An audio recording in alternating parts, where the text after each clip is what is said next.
Man, what's going on, ladies and gentlemen? Welcome back to Mavitech.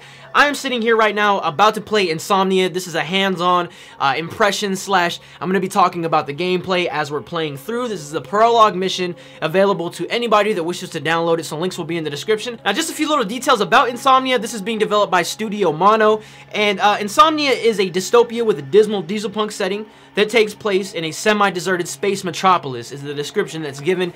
It is a real-time RPG that focuses heavily on non-linear plot in an open world as well as realistic combat mechanics. So the game is an active role-playing game, and it's very reminiscent of early Fallout games. So you'll see that definitely in this gameplay, but the game looks absolutely beautiful. The vibe, the setting, from the sounds to the game, everything looks great. But we're gonna jump into here, so we're gonna start a new game. All right, so we are in here. As you can tell, the game looks pretty beautiful. So right here we can move and interact. We can look around Typer's shelter, and the character that we are playing right now, his name is Typer. He is one of the companions that you'll run into in the main game. And once the full game releases, you're actually able to customize and create your own character. And then, like I said, this man right here is one of the people that you run into and one of your companions. So we're just gonna walk around, and you see I got an inventory system here, so you can investigate things. We got a smiling cat, a thoroughly used children's toy. It's got a value and it's got weight to it. So as you can see, there's an inventory management system here, and you can go through backpacks, containers, different loot boxes, etc. Now, with this being an RPG, you're gonna have a skill tree, and we'll look at that right now. This is my basic inventory screen. You have your basic equipment, so you can wear something on your head, you can wear something on your chest, you can wear some pants, and then you can have some kind of equipment piece right here. Also, these two slots right here for weapons, and then you get gear right here, and then items right here. So there's a lot to get into, and this is just a basic inventory screen. So right here's the stat screen. Now you get 6 different attributes, obviously strength, perception, endurance, charisma, intelligence, and dexterity, and these are what influence you throughout the game. These are what push you forward. But then you also have different skills that you can upgrade and unlock for different weapon types, melee weapons, one-handed, two-handed, different things like healing yourself, armor. I think there's a speechcraft one in here where you can silver tongue. Rhetoric is another one. Obviously, I haven't added that in there, but that's another one. So next we're gonna go to traits. Now traits are much similar to like perks in Fallout, for example, where thick skin, for example, is you've had high pain threshold since birth. Bites, pokes, cuts, and other such unpleasant tactile encounters only serve to make you meaner and more dangerous. So you get points, and then you can apply them to different perks, and these perks, or what they're calling traits in the game, help you out along your way. That's that. You also get quests, which we don't have any quests. I'm gonna go pick one up here in a second. You can craft different items. You see bullets, shells, small plates, you see lockpicks. You can build a lot of different things. So let's move around. Let's get back into the game. I'm gonna open a fridge. What's in the fridge? We got bottled water and some shashlik. Let's grab that. You look pretty creepy in the dark. Checking out the mannequin, but you get boxes. Now, disassembling items. As you play, you will find various objects that you can disassemble into parts, old electronic devices, household appliances, etc. The resources obtained by taking these objects and parts can come in handy when crafting objects and repairing equipment. So once you receive a repair kit, you can then disassemble objects with that repair kit. So I'm gonna open the toolbox, and then I've played this a couple times, just briefly through, just to get familiar with it. So we have the toolkit here. So what we're gonna do with the toolkit is we're gonna go into the inventory, and we're gonna use the toolkit. Well, actually, we can drop the toolkit on our person now, so when we click, we have access to the toolkit. You don't need to click to have access to it, but if I walk over here to this broken robot thing, which looks pretty awesome, you can just hit E and you disassemble it, and then once the disassembling process is done, you get a bunch of different parts, and then you can grab those and throw them into your inventory. And we just got a quest, as you can see on the top of the screen, just popped up. So I'm gonna talk to this terminal. Broker gave toys like this to everyone he trusts with special assignments. You couldn't find better timing for this call. Let's turn the terminal on. There's a valuable package to be delivered to the perimeter. If you're up for it, you've got to leave now. What do you say? Let's do it. So we're gonna take this mission. We gotta go deliver a package. Old Hastir will be waiting for you next to Rainbow 106. Get the package for him and bring it to Vilix people. Hastir will explain the rest. All right. So basically, with this dialogue, you have a lot of different options, and you can kind of take the conversation in the direction that you want to take it, and you kind of dictate what this main character, or not this main character, but the character that you play in the prologue, you kind of dictate what he does and what he says. So it's very important to pay attention to the dialogue. And now we're getting our first taste of equipment. So we got Typer's jacket right here. I'm gonna slap that on. We got some broth, which I'll slap down here in this one of these main quick slots, and that will give us health as we go. I'll also slap an army ration. And I might as well I'll put the drink in there. Some brick, or Crike, the Comet. And then also down here, we got a weapon, the Impeller. So now, as you can see, our character, he's got it on his back, and we can flip this out, And the combat is actually, it feels really great.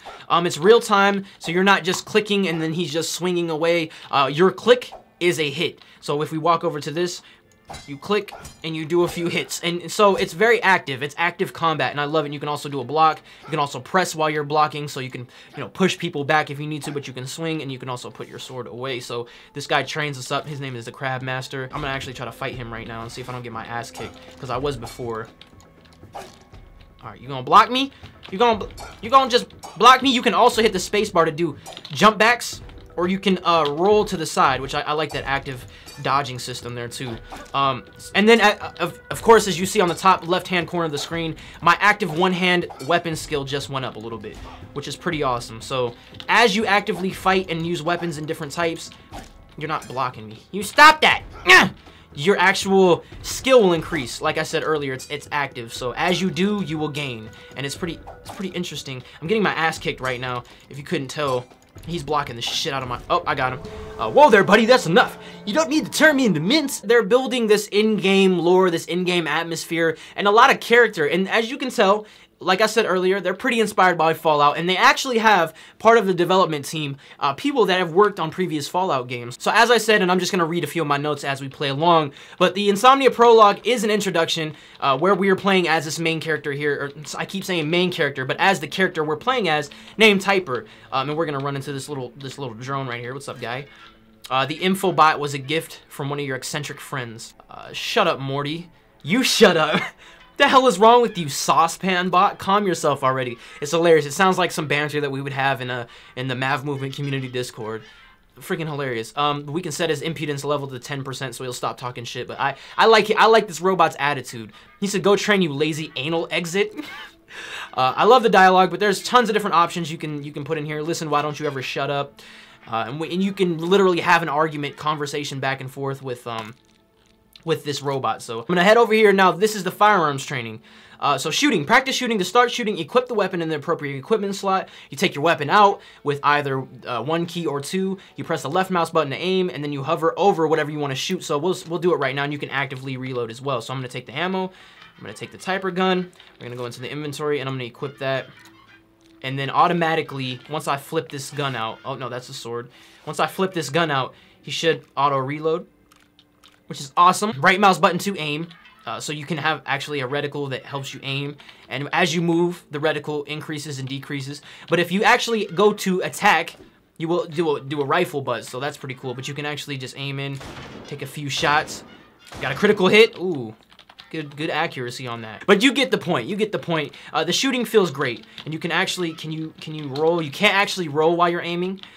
Which is something I don't know if they're planning on doing or they just wanted to keep it that way. But you can, obviously you can roll, you can shoot and roll. So you can hit a shot, then roll out of the way, then aim back in, shoot another shot. All right, so you've seen the shooting and aiming and the combat, and everything feels great. Like I said, it's real time.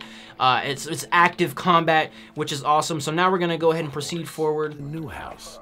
Just wait for a bunch of lousy bums to come riding in on a giant dumpster. So as you can see right here, you get a nice little taste of some of the dwellers in this area. These guys are obviously doing a little bit of graffiti. So now I'm gonna head down into the main area. We're gonna go into the kind of thriving little metropolis area, or little back streets, it kind of seems. And you'll get a good sense and taste of the city life, dealing with NPCs and other characters in this world. So it's pretty interesting once we get down here. Okay, so if you notice, now I'm being lowered down into the city, and this is where we're gonna get a good taste of kind of the atmosphere of the game, what kind of people are down here. But if we walk around, like I said, it's got great lighting. I love kind of the neon lighting that it's going for. It's got a very dark, very dark vibe, but it also has some very bright, vibrant areas as well. And this is kind of the main street that you head onto. And if we move this way, we got the administration building here. I really like this. This is a little bar. What is it called? The Rainbow 106. Rainbow 106. Place in the neighborhood. All the roads, more or less, lead here. It's pretty interesting, actually.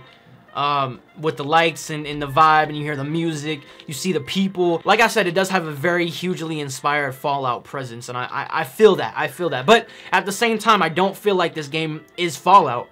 it has its own identity and its own uniqueness, and I like that and I appreciate that. So right now I'm just gonna kind of briefly talk about the game a little bit more, and also if you want to try the game out for yourself, this prologue demo that I'm playing for you guys right now is available on their Kickstarter page, or I think on their actual website. I hear the guy fucked a female deformant. Wow. That's what you gotta say? Alright, as you can tell, a mature game, so keep that in mind. But the details for not only their Kickstarter, but their website to download the demo will be in the description below. But we're playing as Typer. Now, he is a possible future companion in the final game. And the story of this chapter takes place a few days before your main character finds himself in a cryogenic chamber within the herb. So that's kind of where, you know, where you can keep your mind at when kind of thinking about the game. And we have Colts over here, which is very, very interesting. This vibe I'm getting from this is very interesting. But this is the prologue part of the game, and its main focus and aim is to teach us the mechanics of the game, the basics, you know, the shooting mechanics. There's actually, you can actually sneak, which is very interesting because there are stealth mechanics in the game. I'm not 100% what I need to do. I only got to a point where I headed down here. I came in and I got a quest line, but then I couldn't follow the quest line, so I actually didn't play much farther past this, so everything kind of here on is brand new to me, but we're still going to play for just a little bit longer, because I know we've been going for quite some time now. What are the chances running into you, Jella? And at a fancy place like this, I miss you.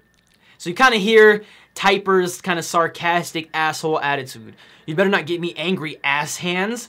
A single word from me is all it takes for 400 burly fighters to come and gangbang you right here. I love the writing in this game. Can I just say? And now also with this dialogue, you need to pay attention to what you're saying. And the way that the story and the way that the characters interact with you and things are fleshed out in the game is all dependent on how you assess the situation. So it's very much a build your own adventure type of game with different branching pathways to different social or different story outcomes. So there's a lot to dive into. So you become an important figure with Morox, have you? How did it happen that a wild twitcher appeared in the middle of a reservation? What the fuck would I know about that? What am I, a freaking show manager? I'd have to say yes. What did you just say? You look like you run a freak show. Yes, this is indeed an insult. I think at this point in time, they're gonna try to attack me. This is as far as I got. I'm gonna rip out your tongue, you little piece of scum. Dodge the mud flying at you. Whoop! Alright, we gotta take off. Alright, here we go. Combat, baby. I'm gonna try not to die. I'm gonna try not to die. Can I get out the door? I can't get out the door. I'm dead. They're about to kill me. They're about to kill me. I'm done. I'm so dumb. Come on. And I'm done. I'm dead. So I disrespected him and his goons jumped me. And that's just one of the many outcomes that can happen in this game, I swear. So like I said in your main game, you actually get to customize your own character. Not only that, but you can tailor the way that your character plays. Whether you want to be a sneaky little bastard and pick locks and walk around and sneak attack people and be a silver tongue, or you just want to be an aggressive brute that doesn't give a damn about what anybody thinks of you. That's the way that you can play this game, and I love action RPGs for that simple fact. Look at this model, by the way. This is pretty well designed. For an independent studio, this looks absolutely fantastic. In the main game, you actually get to explore a colossal space metropolis. It has, you know, hints of a long-lost civilization, tons of different sectors with different beings, different creatures. There's crafting, but not only that, you can pick flowers or different types of plants, use those to craft. You can also kill animals or different types of species. Use those species, meat or hide or skin, to craft your own gear, your own everything. So this is one of those ultimate RPGs that I am really, really looking forward to. So with a lot of this dialogue, like I said, some dialogue paths don't lead to much, but they do give you backstory or lore. Other things will benefit you in the way of having a shop to get access to. Like I said, you can open up the trade window and you can see what he has in here. He has some broth, which is the game's, I guess, it boosts your energy levels. So there's tons of different things. This one gives you health, I'm assuming. Wounds and other injuries, of course. I do want to go on a quest, though, because this is a longer video. So kick back, relax, put your feet up, get some popcorn. It's going down right now. I won't be able to deliver my medicine to all my patients today, and one of them really needs painkillers. This poor guy's got intestinal cancer. The entire street can hear him screaming. Oh my lord. So we're gonna go actually try to find this little thingamajig shop, but also the game has randomly generated events. And I'm gonna read just a little excerpt from the Kickstarter page, but while on board the station, you'll find yourself having chance encounters with all kinds of characters and creatures. You might run into a pack of wild mutants looking for their next victim, a wandering merchant who might just save you from starvation, military patrols suddenly arriving in the nick of time in the middle of combat to help you, or many other new active quests and quest lines and mini quests and side things to do. So there's There's going to be a lot, and the game already feels great. So if they can get, what's up, hobo? Hey, pal, do you have any food? Help me out, will you? Nah, I'm straight. Oh, here it is, right here. Here's the hole in the wall. Let's get this guy his cancer medication. I feel so bad for this man. I hope he's all right. Here he is. Oh, he just looks like he's in pain. Good Lord. But first, I'm sorry, door. Let me check what's in your fridge. You got a spoiled hamburger, some medicine, some broth. Yeah, I'm just gonna take that. Oh, you're just in time. Hand over the parcel. Finally, I thought I was gonna kick the bucket here. How are you feeling? Not too bad if you ignore the sensation of your guts being sucked into a black hole. I feel you. We're gonna go back, tell him that we delivered the parcel, got the man his cancer medication, and then I actually want to head into the sewers, and then we'll call it quits for this video. But like I said, I just wanted to get a bigger hands-on and let you guys really see how this game plays, and bring a little bit of light to it, because I like to focus on games that have substance to them, are ambitious in form, and are really just trying to bring something different, or something that we haven't seen in quite some time. So I gotta find the clinic real quick, which I think was, are you the hunchback who's supposed to give me some cargo? You know I'm just as much of a hunchback as you are a hero. Wow. He's doing poor. Let's grab the container. We got the package. The small metal container is much heavier than you could have expected from its size. So let's go ahead and take that. Be careful with it or else broker will tear your head off along with your trinket. Where do I deliver it? Oh yeah, you're not on the loop. I tend to forget this stuff. They're expecting the package in the generator room and the communication tunnels, right under the 17th sector of the perimeter. We were actually headed towards the sewage to begin with. Whoa, what is happening? Whoa, what is happening? What is happening? That was very, very strange. Never seen that before, but nonetheless, we're gonna press forward. We'll turn in the medical thing, and I'm gonna find that manhole real quick. Hello. I did it, man. I did it. You got it there. Did you deliver the parcel? Let's nod. How's Gramps? He's holding on. The poor guy's days are numbered, honestly. I'd get someone to put a bullet in me and end my misery in his place. Wow. Anyway, I put aside several syringes of broth for you as a reward. They'll come in handy if you run into trouble. You're surprisingly easy to work with. You should come by more often. You probably ought to keep your hospitable ways to a minimum, or I might move in and never leave. Hey, so he hooked it up with some broth, and I'm probably assuming that I need that for when I go into the tunnel. So a lot of this is taking place thousands of years in the future, which is pretty awesome. So now I think we are in the danger zone. And let me get my gun out just to make sure. Let me also hit the save just to double check, just to be safe, because I don't know what we're going to run into here. Got a broken repair bot. Let's go ahead and disassemble this guy real quick and get some parts for ourselves. Stealth. You are now on hostile ground. Try to avoid getting noticed by the military patrols and security bots. To sneak past someone, use stealth mode. Crouch is C. Avoid pointing your gun at neutral characters, or else even a sidelong glance can lead to bloodshed. Remember, until an adversary becomes aware of your presence, he can't see very far. Okay, so we just got to make sure that we sneak on right past this rubble. Actually, do I really need to sneak, though? I don't think he's going to see it. But now we need to be cautious in this area. Fetters of Conscience, a device used by the B-Carrier to control their debtors. The chip embedded in the earpiece counts down to the time left to detonation. Oh, wow. So I have a detonation device on my fucking face that I didn't even realize I had. And when I took it off, I died. So that's great. Okay, I can't load the game up. So actually what I'm gonna do is I'm gonna actually call it quits right there, because this video has been long enough. Thank you guys very much for watching. If you want to proceed forward and find out what happens in these tunnels, follow the steps that I did in this video. Download the demo for yourself, the alpha demo for yourself. Check it out in the description below. Also, consider backing them on Kickstarter. Like I said, if you love games like Fallout, any type of role-playing games, action RPGs, anything like that, please be sure to check them out. Support these devs. They're working their asses off. I want to say thank you guys so much for watching. Thank you to the devs for putting in your hard-working time, your energy, all that stuff. I appreciate that very, very much. And I will definitely be backing once my broke ass gets some more money. But thank you again so much for everybody watching. All you human stay rad. All you human stay fab. Attack that like button if you guys enjoyed it. Like I said, things are in the description below. Check those out. All them things in there. And I'll see you guys on the next episode of Mav Attack. Motherfucker.